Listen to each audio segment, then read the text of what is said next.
Vikram. Good afternoon, everyone, and thanks for joining the call. On behalf of Batliwala and Karani Securities, we welcome you all to Allcargo Logistics 3Q FY18 post-result conference call.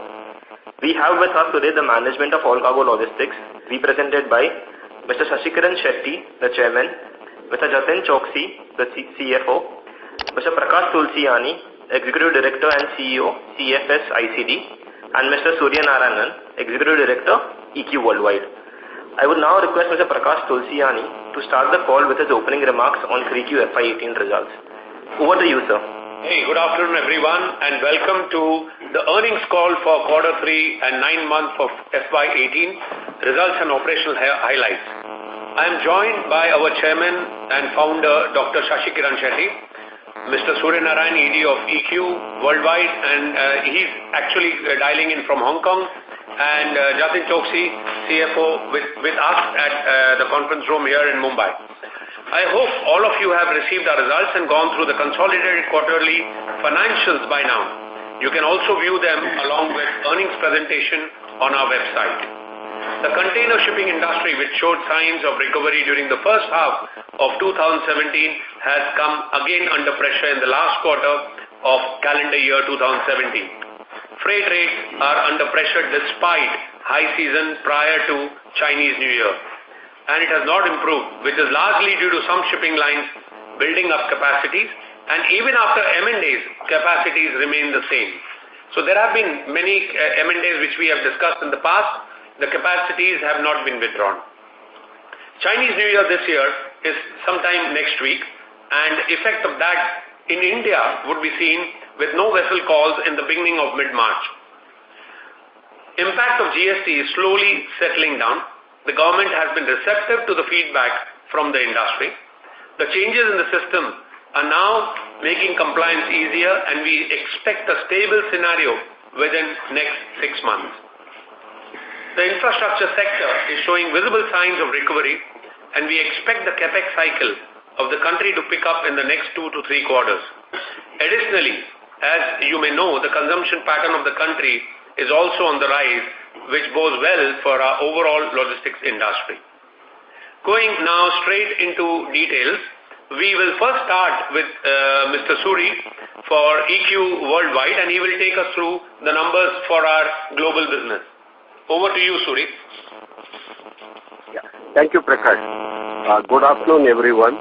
I am happy to announce that the total revenue for the MTO division for the quarter ended December 31st was 1,327 crores as against 1,206 for the corresponding previous period, which is an increase of 10%.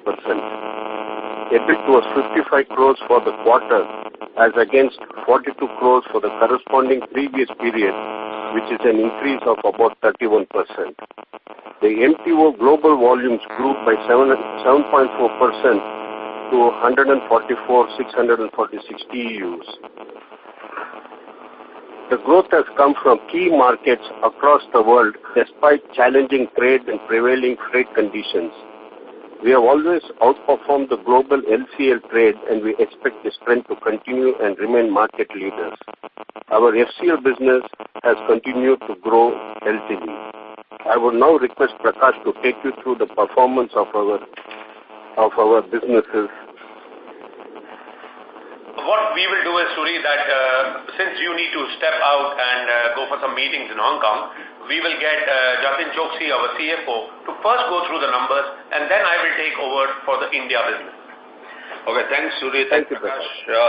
And good afternoon to everyone. Let me take you through the key consolidated quarterly financial highlights. The total revenue from operations grew by 4.9% year-on-year to rupees 1,480 crore for the quarter ended 31st December 2017. The growth in our revenue is mainly on account of volume and revenue growth in MTO business under challenging global conditions and declining freight rates. The EBITDA for the quarter ended December 31st, 2017 was rupees 93 crore, a decline of 6% year-on-year. This decline was mainly on account of the end of the lease of managing the CWC CFS in Mundra and also reduced contribution from P&D segment due to decrease in asset utilization and prudent policy of provision for doubtful debts. Profit after tax for the quarter was at rupees 32 crore. Now I request Prakash to go into the business related details. Thank you, Jatin. And starting with our CFS and ICD division, rather vertical operations, the total volumes we handled in the quarter was 71,764. The total revenue for the quarter was 94 crores, EBIT of 28 crores. The decline in revenue came primarily because of the CWC withdrawal, that is which we talked about, Jatin talked about in Mundra, and also due to increase in the direct port delivery which has been going on in Nhava Sheva. Lastly, I would say that I am happy to announce that Kolkata CFS commissioned operations in quarter 3, which we are reviewing right now. DPD, we have a go-to-market strategy to tackle this effect which has come because of policy change. Now we are going directly to our end customers and securing that business which otherwise would have gone to out of the port directly into the customer's warehouse or factory. Coming to a project and engineering business, the total revenue for the quarter ended 31st December 2017 was at 71 crores. EBIT was negative for the quarter. The decline in revenues was primarily due to decrease in asset utilization of the equipment leasing business and poor demand, especially from the wind and power sector. Recent policy changes resulted in short-term uncertainties in the wind sector, which was the primary reason. With wind sector inquiries now increasing, crane utilization is on the rise, and we expect the improvement in the coming quarters. We had discussed this also in the last call which we had after the earnings in the last quarter. At that point also we had mentioned about the effect on the equipment division because of the wind sector. As you also may know that the company has been increasing the focus on project transportation, where the order book is the healthiest ever that we have seen in the company history. We are at 226 crores right now. This is also on the back of the infrastructure and also what we see the capex cycle slowly returning back in the Indian market. The company has backed some large orders from both public and private sector companies. The company's shipping division has also turned around. We discussed about this, that we will sell some assets, and we did that. So we sold 2 vessels out of total 5 which we had. Now we have only 3, and we have a long-term contract also, and the division has turned around very well. Growth in the infrastructure sector, especially power, oil and gas, cement and steel, is expected to increase the demand for specialized transportation and equipment division in the coming quarters. Let us update you on the contract logistics also. Through a joint venture company which is Avashya CCI, we have emerged as one of the leading players in the sector of chemical, pharma, food, retail and e-commerce, and we manage over 3 million square feet of warehousing space. We have an asset-light model in the business and plan to grow organically and inorganically across a wide spectrum of business sectors all over India over the next 3 to 5 years. Additionally, the recent initiatives by the government to give logistics sector an infrastructure industry status, this will enable us the ability to raise funds for creating synergies and deliver larger value. This will facilitate logistics industry to raise funds at competitive rate and boost trade. The status would help to give credit at a competitive rates on long-term basis. In addition to all this, I think the consumption pattern which we talked about in India has been growing, and that is where we see that once the GST, whatever is happening in terms of settlement in understanding by the companies and the consumers, we should see a lot more happening on the contract logistics side. That is up from our side, and thank you very much. I think I have Chairman also to give some comments on the earnings and to all the investors. Yeah. Friends, as you noticed with all the numbers that has been presented, the current quarter number is not really up to the mark, which is something we are also not very happy about. But, as you all can understand, our business is completely dependent on the growth in the business in the world market and how the economy grows in India, because that's where we have substantial investment. as all of you know. As regard to the global market, I'm sure all of you are aware that the world market is growing. The GDP is likely to grow in 2018 and 19 by about 4%, which means there is 1.5 times growth in the container traffic. So that is a great news for the industry. And with this happening, the utilization of the vessels are likely to increase, and the freight rates are expected to go up in the future, which has a direct impact to our business, because as the freight levels goes up, our margin improves. So that is something that I want to report here. The second thing is the India capex cycle, as all of us know, is been under stress since a number of years, and we hope and anticipate that is also now the capex cycle is likely to revive. Once the GST stabilization happens, we had the demonetization impact also happened. So last 2 years have gone through a lot of pain in the industry, and I think we are at the end of that cycle. Generally, the industrial production is also, I think, almost at the peak since the last 4 years, and the private sector is now looking more actively in making more investments and developing the business. And the other factor is, as you know, that India, the export volume has grown substantially last year by about 9%. And that trend is likely to continue also in this year, and that's again a good news for us.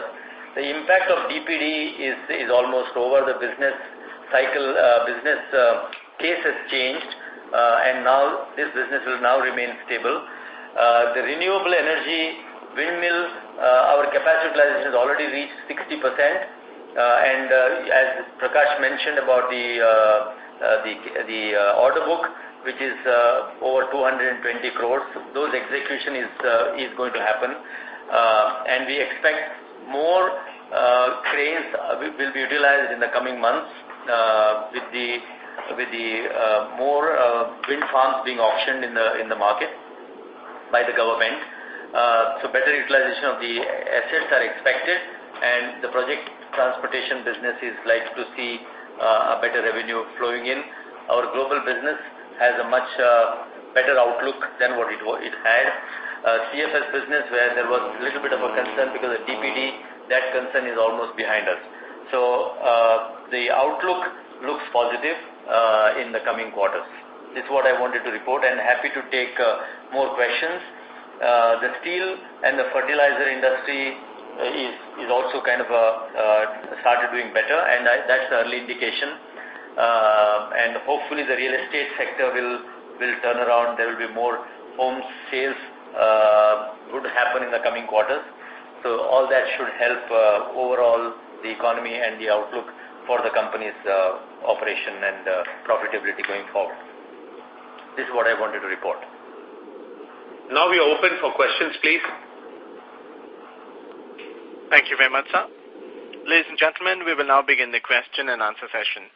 Anyone who wishes to ask a question may press star and 1 on their touchtone telephone. If you wish to remove yourself from the question queue, you may press star and 2. Participants are requested to use handsets while asking a question. Ladies and gentlemen, we will wait for a moment while the question queue assembles.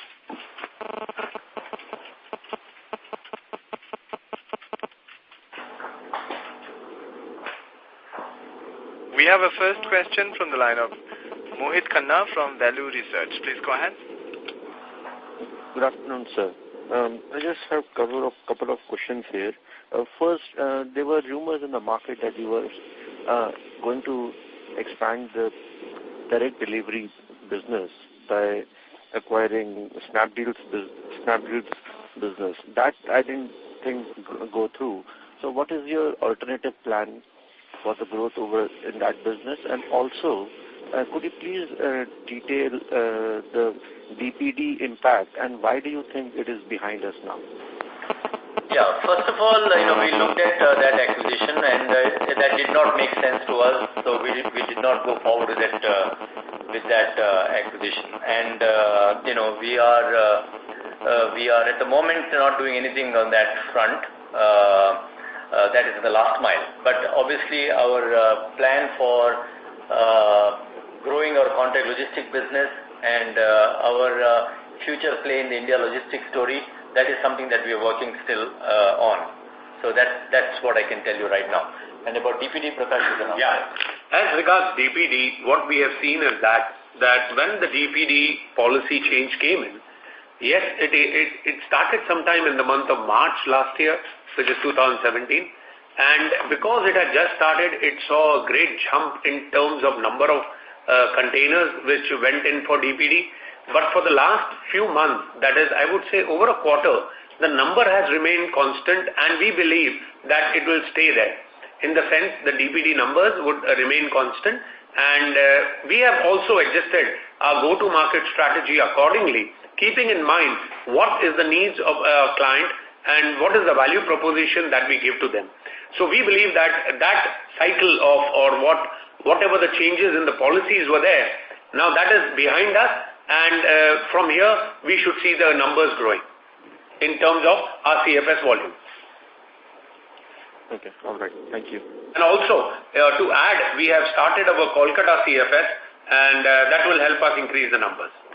To add to that, the post-GST, now the inquiries for contract logistics and requirement of large box warehouse are coming up in the market quite a lot, and we find that is a great opportunity for us, particularly because we have a substantial land bank, which is close to about 400 to 500 acres of land, and the land is one of the most difficult commodity that is today in the marketplace, and we have substantial interest from various sides to develop this land bank, which has been in the books for a number of years.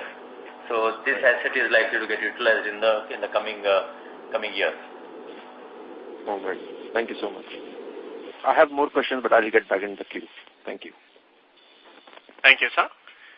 We have a next question from the line of Vikram from Phillip Capital. Please go ahead. Yeah, hi. Good afternoon, sir. So can we share out of that 7.1% growth in MTO, how was break between LCL and full container cargo? I would say a good number came from, because FCL is a new product that we have, and obviously that is growing faster, it has a lower base. So obviously the volumes which you see that have grown, which is approximately 7.4% for us, I think FCL is about 22% of that. No, 22% growth in FCL and 7.4% growth in LCL. Okay. And in case of just DPD, have we started handling the DPD clear containers also at our facility? Absolutely, yes, because that is a new product or a new segment that we have seen, and definitely we cater to that. Those who need storage, once they have cleared it at the port after DPD, we are able to accommodate them. And not only that, we have been able to offer them end-to-end services, that is even ocean freight, even pick up at their origin, and even giving them delivery at the destination. Okay, and how do you see that business shaping up with this port terminal at JNPT? See, port terminal at JNPT definitely just started. They had only 2 vessel calls.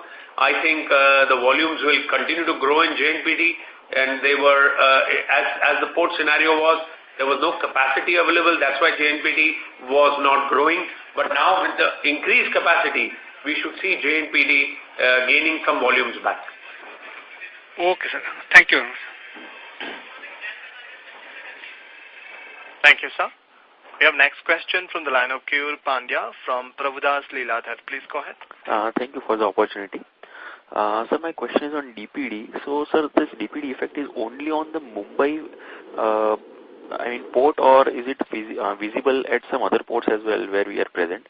That is one. And related question is, if this is a increasing trend, then will we see an impact in ramp up in our Kolkata CFS? See, I'll say that DPD actually was prevalent in a way in Chennai already, and it has come to Nhava Sheva also now. So yeah, you're right. It's JNPT and Chennai for now, and also in Kolkata they have a direct port delivery set up since the beginning. So this is not a new concept in Kolkata or in Chennai, but it is a new one for JNPT. Okay, so I mean, will that impact our ramping up our volumes at Kolkata? No, because we have taken that into consideration already. Okay. My second question is so on the CWC where CFS which we took on rent, so now we are discontinuing that. So what would the impact on our cost? I mean, what would be the saving on that front, which won't be there from next quarter? You're right. It won't be there beginning this quarter, that is January, this month. Yes, I mean Q4. Yeah, you're right. Q4, we will not have CWC, CFS, approximately per quarter 2 crores. Yeah, per quarter 2 crores, which is a fixed cost, so we have done away with that. Okay. Sir, one bookkeeping question. So the volumes that we show in our presentation on the CFS, so that includes Dadri and Kheda ICDs or that excludes that? Yes, you are right. It includes Kheda and Dadri ICDs. And even our segmental revenues include that? Or that comes in the share of profit from associates? No, it does. In the presentation, it does. It does. Okay, so basically it is line-to-line consolidation? Yeah. Yes. Achha. Okay. Thank you. Thank you, sir. We have next question from the line of Prateek Kumar from Antique Stock Broking. Please go ahead. Hello. Yeah, good afternoon, sir. Sir, just wanted to understand now what is the capex outlook and capex numbers which we should assume for next 2 to 3 years, including the recent capex announcements which have been highlighted by the management on media. Yeah, we are, we announced that over the next 3 to 5 years, we'll invest close to about 700 to 1,000 crore on development of our ICDs and logistic parks, which will constitute ICDs, depending all on the demand, warehouses and private freight terminals wherever we can bring in the rail network into our facility, which is also makes viable. So it is a work in progress, and this is something will happen over the next 3 to 5 years, maybe earlier. We are being conservative, but that's the capex what we expect, unless we do some acquisitions, which is obviously not in the current number what I was spoken about. So over and above that, if there is good acquisitions, that will obviously go out of that purview. Sir, what is our capex for FY18 and how much we have spent till third quarter? Capex for FY18 is close to 50 crores, of which around 35 to 40 crores we already spent, and depending on the Jajjal land, there could be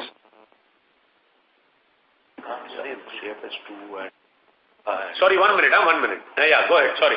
Yeah. Okay. And depending on the land acquisitions plan for the Jajjar, in this financial year, we may spend another 50-60 crores. That is outlay for the capex. So we'll end the year by, at around 100 crores of capex. If the land acquisition happens. Okay. And sir, in general, what is the progress on Jajjar ICD now in terms of clearances or? As mentioned earlier also, I think we have all the clearances. We are just waiting for the final land clearances, and then we are ready to go. So it takes time because, land matters, as our chairman also explained earlier, that these are the most difficult part in any project that we go ahead. So we are just closing in on the final, matters as far as legality or land is concerned. Title is clear, but we just need to get our documentation and others in order, and thereafter we will go ahead. Okay, sir. And sir, regarding this our CFS volumes of around 71,000, so what is the contribution of the DPD volumes which we have handled in JNPT? Yeah, I'll say on DPD, you will have the numbers available even from the government, and as per that, the numbers are 40%. I mean, sir, out of the total 71,000 of your reported volumes, how much are DPD volumes for yourself? These are commercially sensitive, and I would request that, I will not give those details. Okay. Okay. And sir, just final question on the P&E segment. Sir mentioned about 200 crores of order book. This is for which segment of this? It's a project division. Project division. Yeah. And the equipment leasing division, we have 60% utilization. And as we speak, yeah. Okay. So, sir, when can we expect the turnaround of this business specifically? Because this was the main drag probably in this quarter. Yes, absolutely. So, difficult to say, but I think by the next quarter, things should change substantially. Maybe it will go down to about 80% utilization. Okay, sir. So that's it from my side. All the best. Yeah, don't take it as a guidance, but just that's our expectation. That is our expectation. See, we are optimistic because of the capex cycle, coming in and improving. We had mentioned this also in the last conference call that we see some, pressure building up in terms of the leasing of equipment. So, as we speak today, yes, we can see good order book on a project logistics, which gives us a clear feeling that, the situation is turning around and the capex cycle is improving. So, accordingly, we expect that optimistically, we should be there sooner than later. Okay, sir. One more question on CFS. So, you mentioned about 2 crore savings because of that CWC business, which was pendency. So, that was the equivalent impact in Q3 of 2 crores in the profitability? Yeah, the cost is sitting there, which will not be there from January quarter onwards. And also we had the cost of Kolkata. So there is both these costs will now disappear. Yes. So Kolkata will start generating income and CWC cost will not be there. Okay, sir. I'll get back to the queue. Thank you. Thank you, sir. We have next question from the line of Abhishek Ghosh from Motilal Oswal Securities Limited. Please go ahead. Thanks for the opportunity, sir. I just wanted to understand, while we have grown at volume in LCL by 7%, what would have been the market growth rate? Market growth rate has been in line with the GDP, approximately 3.5 to 4. Okay. In fact, I'm being corrected, it is 3%. 3%. Okay. And so shipping freight rates, which have kind of been a little subdued in the last 3-4 months, as we speak in the month of February, is there any improvement and what's the sense? See, they have at least come to a stage of, consistency, I would say. Whatever fall was there, they have remained there. They have not gone down further. And as our chairman mentioned also, with the growth in the GDP and our own projections, we believe that the container volume growth would be there up to the range of, let's say, 4% or in that range, and we shall grow higher than that. Okay. And so if you could just help us with how has been the experience in terms of now that we have launched the Kolkata CFS, and what are the kind of utilization level that you expect, say, 12 months down the line? See, these are very early days, and I would say we are just ramping up our operations. Let us discuss this in the coming quarter, when we would have had all the experiences of at least 3 months behind us. I would say we are getting good traction. We have been well received because we are the only player who is a national player. All the others are local players there, and the quality of services and the facility which we have developed and the closeness to the port, that is we are only 1.5 kilometers away, I think we are very well received by the trade over there and also the shipping lines. Okay. So just last one in terms of the project segment, the loss that we have seen in the current quarter, is it on account of higher provision write-offs or general asset utilization coming down and because of that rates getting impacted? So how should we look at it?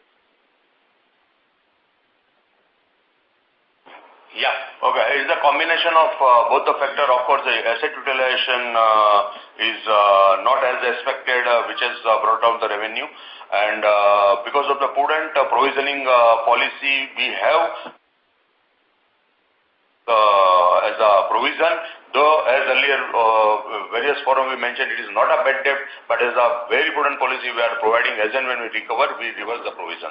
So in this quarter, we have provided 5 crores for this segment. Okay. Okay, sir. Including project and equipment? Yeah. P&E segment, both. Yeah. Okay, sir. Okay, so this is very helpful and all the best. Thank you. Thank you, sir. We have a next question from the line of Mohit Khanna from Value Research. Please go ahead. Yes, sir. So again, for MTO pricing, when you said that you have been, you have seen quite a difficult business environment and the pricing pressure has been witnessed. So does it really depend on Baltic Dry Index, or are there some other factors, in the force? Because if volumes are going up, pricing should be at least stable or so. Yeah, no, we have nothing to do with the Baltic Index. Baltic Index is for container, not applies for container. That is for dry bulk and oil and all that commodities. So, like I said earlier, the container outlook is very good. Ships continue to go to the scrapyard, and no major order books are major order being placed, and the trade is expected to grow. World trade, I'm talking about, by at least 6%. So, which means 6% growth is almost like on 300 million TUs, 6% is 50 million TUs, right? 18 million TUs. That is the kind of a growth of volume that is expected in the next 2 years. So obviously that will put a lot of pressure on the existing assets, and the freight rates are likely to go up. That is the general belief by the shipping industry, and a lot of shipping analysts are forecasting that. But we haven't been at a place where rates are strictly stable. We are still witnessing rates going down. No, I would disagree. Actually, in 2016, when we were there, we had seen the rates really go down. But beginning of 2017 until June, the rates actually recovered quite a lot. And after that, again in the last quarter, there was a slight dip. While right now, as we speak, the rates have been stable since October 2017. All right, that's comforting. Also, one more thing. You just mentioned that the land bank is around 400 and 500 crores. As an investor, 400 500 acres. I'm very sorry. So as an investor, we definitely like growth. But if you can put a fair value, if just an estimate to this land bank, that would provide some balance sheet support for the stock. Yeah, I think it's.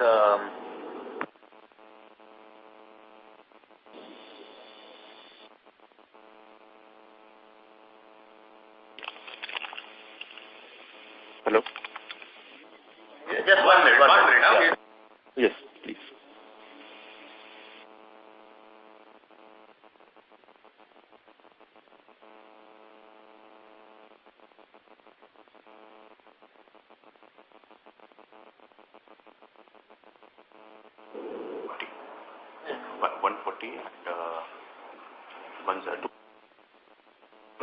About 200 crores, yeah. Right. And also, one final question from my side. So what are the real criteria that you look for, or that you will look for, when you want to acquire the last mile delivery business? No, we are not acquiring last mile business at this point in time. So it is completely off the shelf? No, not necessarily. No, I am not saying that. But right now we are not looking at any immediate acquisition of last mile business. So we are looking at entering the India's logistic market, which is line haul. Along with that, we will do a last mile. So, right now we are not in any discussion or conclusion of any of those acquisitions at this point in time. So it will be very hypothetical for me to say anything right now. See, it's a very dynamic market, and obviously there are a lot of deals coming our way, but right now we don't have anything on hand. All right, fair enough. Thank you so much. Thank you, sir. Participants are requested to restrict their questions to 2 per participant. We have next question from the line of Achal Lohare from JM Financial. Please go ahead. Yeah, thank you for the opportunity, sir. Just wanted to understand, you said something about the line haul business you're looking at. If you could elaborate a little bit on the same, what kind of scale, what kind of capital commitment you're looking at? Yeah, our aspiration is to get into the express logistics and LTL transportation within India. And like I said, we are not yet ready to share any details in terms of the capex or how much will be the what will be the time frame at this point in time. But we are actively working on developing all our logistic parks, which means a lot of warehousing and moving into Bangalore and Hyderabad and Jajjad as our immediate priority to get these projects up and running in the near future. Got it. That's part of the 700 crores, 3 to 5 years CapEx you talked about, right? Okay. Great. I'll come back in the queue. Thank you. Thank you, sir. We have a next question from the line of Varun Parekh from Samara Capital. Please go ahead. Thank you. We have a next question from the line of Abhijit Mitra from ICICI Securities. Please go ahead. Yeah, thanks for taking my question. I just missed the previous commentary on the provisions that you have taken on the P&E business. I think the line kind of got and developed a blip at that point of time. So out of the 15 crores of EBIT losses that you have done in the 9 months in the P&E segment, how much of that is provisions? So we can just highlight. 5 crores in the P&E segment. 5 crores in the P&E segment. And also on the capex of the capex over the next 2 to 5 years, 700 to 1,000 crores that you're mentioning, what would be the structure of this capex? I mean, previously you have spoken about creating SPVs and looking for funding options. So, should we build this capex within the balance sheet as of now, as of the next 3 to 5 years, or there would be, how would the structuring be, if you can throw some light? No, we have not finalized any structure. We are open and exploring all possibilities, whether it is a combination of equity or debt in the company's book itself, or it could be a strategic partner, we are keeping all options open depending on the market dynamics and the business or the strategic perspective. We'll take a call. But yes, total outlay would be in the region of 700 to... Yeah, in other words, to fully develop this facility, we need about 700 to 1,000 crore. Right? Depending on how this business will evolve with the post-GST, like I said, it's very exciting time. A lot of inquiries are coming to us because we have substantial land bank, and we are looking at various options available to us. So we have a term sheet from a private equity, for example. We have in discussion with strategic partners. We may go that route, or we may build our own portfolio by funding ourselves through debt and equity. So we are keeping this option open. And the idea is to get the maximum ROCE from this investment on a sustainable basis and keep our risk profile intact. So is this model similar to, say, a global GLP or a Prologis kind of a model, or is it the infrastructure that you are providing, or what do you intend to provide, or you... or it would be like pure ICTs which you have set up, or for that matter CFSs that you have set up. How is it? Is it a sort of infrastructure setup that you are providing for other guys to come and set up shop within that location? Is that the right understanding? No, we are generally an asset owner. Okay. Right. So and operator, and that will be our first priority. Let me put it that way. Okay, got it. And this 700 to 1,000 crores, does it include the vision of entering express logistics and LTL transportation, or that's separate? No, that is not a part of that. That's separate. So there the chances of both organic and inorganic opportunities you are exploring, I would presume, right? Yes, organic is less, more inorganic. More inorganic, okay. That's helpful. Thanks a lot. That's all from my side. Welcome. Thank you, sir. We have a next question from the line of Keyur Pandya from Prabhudas Lilladher. Please go ahead. Thank you for the opportunity again. So question is, so on the provision that you mentioned for doubtful debt, so 5 crore is for this quarter or for 9 months FY18? No, 5 crore is for the quarter. Okay, so what is the provisioning we have done till now, and any further provisioning which you are envisaging, or this is the end of it? Okay. Till now at console level for the 9 months, we have made the provision of 25 crores, which includes all the businesses put together, and for P segment is around 14 crores. Okay. We also got some money back now. Right? Yeah, we also got the money back also, so that is yours. So these are the net provisions. So net provision is 25 crores? Yes. For 9 months? Yes. And for the quarter is 5 crores? Yes. And is there anything more expected in provisioning? No, in fact we expect the reversal because of the aggressive recovery plan and the revival in the market. So this quarter we expect reversal. One of our main company in this case is Inox, and we got already 7 crores from them. Okay. So, I mean, so 14 crore is the provisioning for PES, and so 15 crore is the year-to-date loss. So, if you see, I mean, so it is, if you exclude this provision, that is at the break-even, as this segment is, right? Correct. Yes, correct. Okay. So, the second question is on the CFS front. So, with this DPD coming in, and can we see some pressure on the margin which we are enjoying, which the overall CFS industry enjoying very high margins? So, can we see any pressure on margin or pricing going ahead? See, what you have already seen, you have seen. So we have dropped by 2 percentage points over a period of last 6 or 7 months. Or even Hello? We have already seen whatever pressure we had seen. And going forward, we remain constant, or rather we will improve from here. Because we have understood the dynamics or the needs of our DPD clients and the third-party customers, and accordingly we are developing the go-to-market strategy or value proposition, and that's what will take us forward, helping us to improve the margins, and we do not see going down from here at all. Okay. I mean, so in general, not go up, but so my point was, at the industry level, I mean, to grab higher volumes, can we see some aggressive competition from the existing players to create a fill factor? No, see, again, as per the policy of the government, they are not allowing any more new CFSs to come in Chennai and in Mumbai area. So we do not see any capacity increasing. Okay.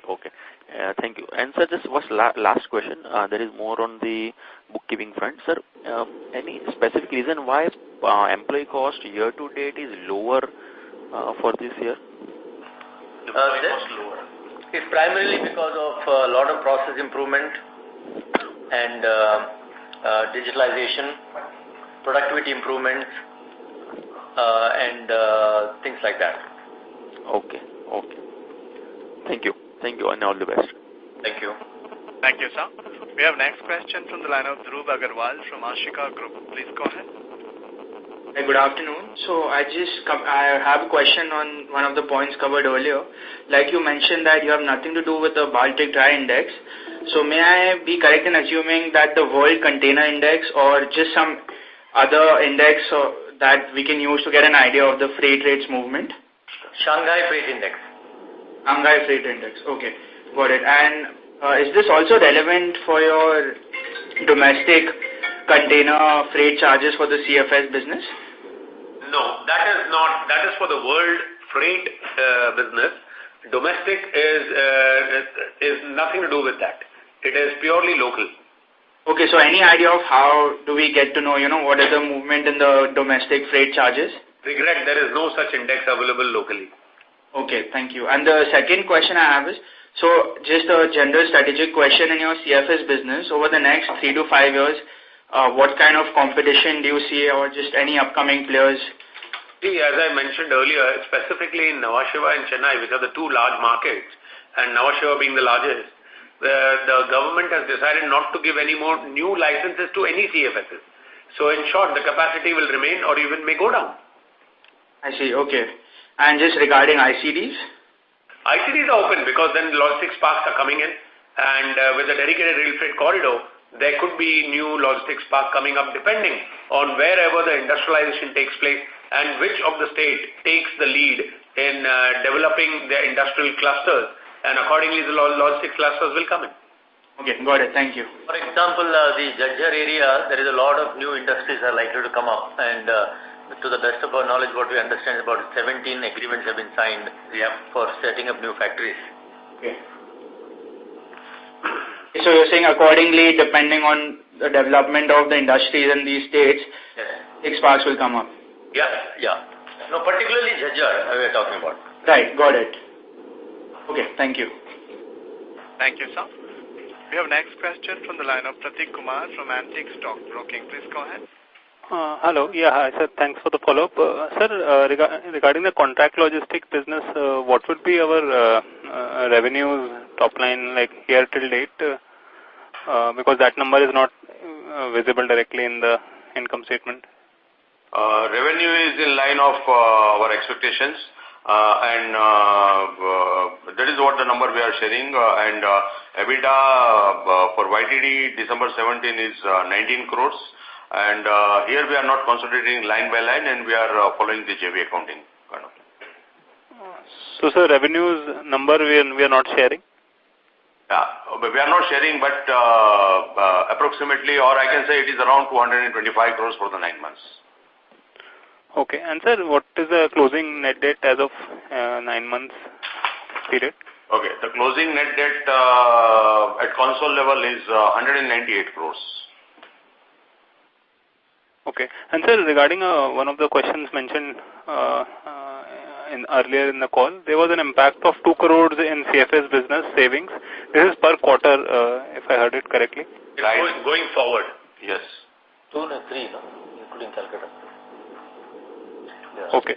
And, sir, and sir, one question on this. There was this JNPT tender on transporters. Have things moved at all on that in general for industry, or when we were also quoted as one of the participants there?